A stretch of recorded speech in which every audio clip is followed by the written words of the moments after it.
নমস্কার। কেন্দ্রীয় বাজেট নিয়ে নানা কথা শুরু হয়ে গেছে এবং এই বাজেটের দিশা কি, বাংলায় বা কি পেল।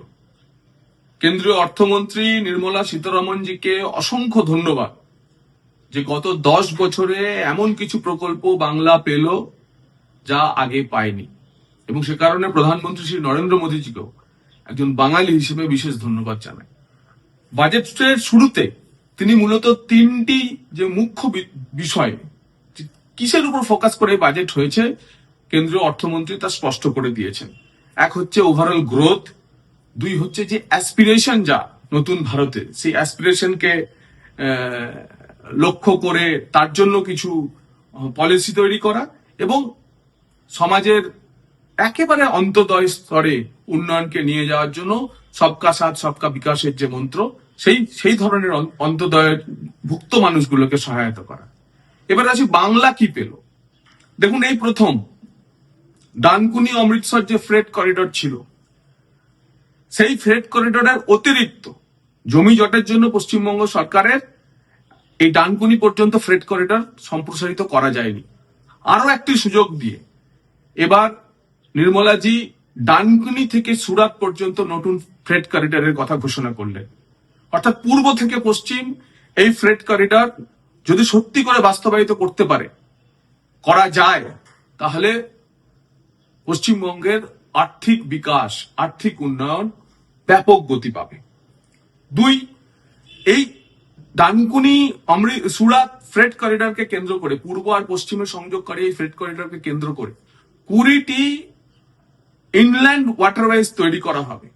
অর্থাৎ স্থলের সঙ্গে সঙ্গে নদীপথে বাণিজ্যের জন্য একটি বড় পরিকল্পনা রয়েছে, এবং তাতে পশ্চিমবঙ্গ, আমরা জানি এর আগেই যে মাল্টি মোডাল যে টার্মিনাল গুলো তৈরি হয়েছে, সাহেবগঞ্জে হয়েছে, বারাণসীতে হয়েছে, হলদিয়ায় প্রপোজাল আছে, হলদিয়াতে আছে, কলকাতাতে আছে।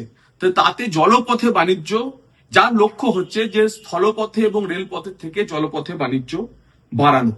দ্বিতীয় আরো একটি বড় বিষয়, 5,000 কোটি টাকা বরাদ্দ করা হয়েছে সিটি সেন্ট্রিক ট্যুরিজমের জন্য, এবং সেক্ষেত্রে টেম্পল সিটি যেগুলি আছে, সেই টেম্পল সিটিগুলিকে ডেভেলপ করার জন্য। অতীতে আমরা দেখেছি, আমরা অযোধ্যা দেখেছি, বারাণসী দেখেছি, সোমনাথ দেখেছি। পশ্চিমবঙ্গে অনেকগুলি এমন সিটি সেন্ট্রিক শহর রয়েছে, টেম্পল সেন্ট্রিক শহর রয়েছে, যেগুলির সুবিধা আমরা এখান থেকে পেতে পারি।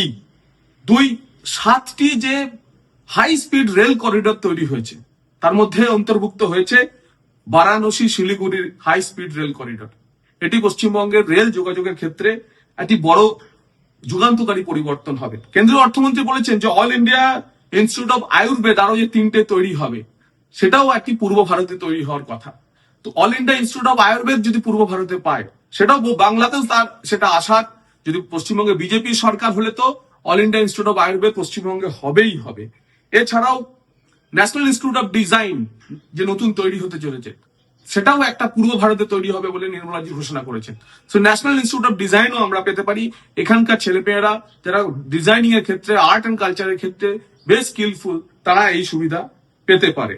প্রতিটি জেলায় একটি করে গার্ল হোস্টেল, একটি করে ছাত্রীদের জন্য হস্টেল তৈরি করার যে প্রপোজাল আছে, পশ্চিমবঙ্গের 23টি জেলা সেই সুবিধা পেতে চলেছে।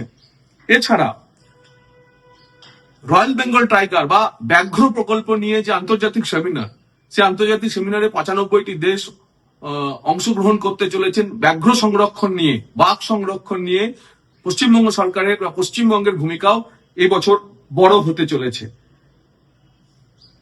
পূর্বোদয়ের ক্ষেত্রে আরো তার সঙ্গে যেটা রয়েছে যে সি মার্ট, অর্থাৎ লাখপতি দিদি যারা রয়েছে, স্বনির্ভর দলগুলি, তাতে পশ্চিমবঙ্গে প্রায় 3-3.5 লাখ লাখপতি দিদি রয়েছে। সেই 3-3.5 লক্ষ লাখপতি দিদিদের যাতে তারা এবার হচ্ছে যে ক্রেডিট লিঙ্ক কোঅপারেটিভ চালানোর থেকে এবার তারা ব্যবসাদারে পরিণত হতে পারে, তার ব্যবস্থা করা হয়েছে। প্রতিটি জেলা হাসপাতালে ইমার্জেন্সি ট্রমা কেয়ার সেন্টার, পশ্চিমবঙ্গের যতগুলি এমনি জেলা এবং স্বাস্থ্য জেলা মিলিয়ে যতগুলি জেলা রয়েছে, সেখানে এই সুবিধা পশ্চিমবঙ্গের ক্ষেত্রে কেন্দ্রের সাহায্য নিয়ে ইমার্জেন্সি ট্রমা কেয়ার সেন্টার, এটা একটি বড় ভূমিকা আমরা পেতে চলেছি। ইস্ট কোস্ট ইন্ডাস্ট্রিয়াল করিডর, তার নাদ কেন্দ্র বা ভর কেন্দ্র হতে চলেছে দুর্গাপুর।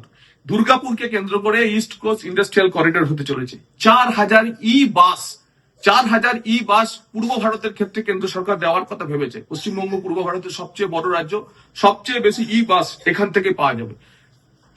সোর্স অফ ফিনান্স কমিশনের ডেভলিউশন 41% হয়েছে এবং 1,00,000 কোটি টাকার বেশি রাজ্যগুলি পাবে। পশ্চিমবঙ্গ বড় রাজ্য, জনসংখ্যা বেশি বলে এর একটি বড় অংশ আমরা পেতে চলেছি। 500 অমৃত সাগর মাছ চাষের জন্য করা হচ্ছে। পশ্চিমবঙ্গের মৎস্য চাষীদের জন্য এটি একটি বড় খবর। এবং এক্সক্লুসিভ ইকোনমিক জোনে যে সমস্ত ট্রলার পশ্চিমবঙ্গের মৎস্যজীবীরা ট্রলারে করে মাছ ধরতে যান, তার জন্য কোনো কর আর এখন দিতে হবে না। তারা যদি সেই মাছ অন্য কোনো বিদেশি বন্দরে বিক্রি করে, সেটাকে রপ্তানি হিসেবে ধরা হবে। এবং সর্বোপরি রাঁচিতে নিম হ্যান্ডস যদি হয়, তাহলে আমাদের ক্ষেত্রে শিখেও পূর্ব ভারতে এত কাছাকাছি, ব্যাঙ্গালোরে ছুটতে হবে না।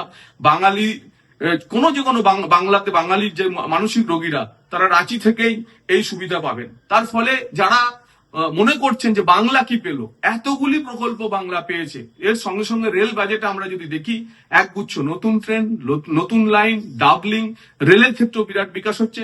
ন্যাশনাল হাইওয়ে আলাদা যখন বাজেট আসবে, তখন আমরা ন্যাশনাল হাইওয়েতেও দেখবো প্রচুর অনেক কিছু হচ্ছে। এবং ন্যাশনাল পলিসি লাইন অনুযায়ী প্রতিটি ক্ষেত্রে বাংলা তার নিজের সুবিধা, বাংলার ছেলেরা, বিশেষ করে আইটি সেক্টরের ছেলেরা নিজেদের সুবিধা পেতে থাকবে। তাই নির্মলাজিকে অসংখ্য ধন্যবাদ যে একদম ঝুলি ভরে বাংলাকে বহু কিছু এই বাজেটে দেওয়ার জন্য।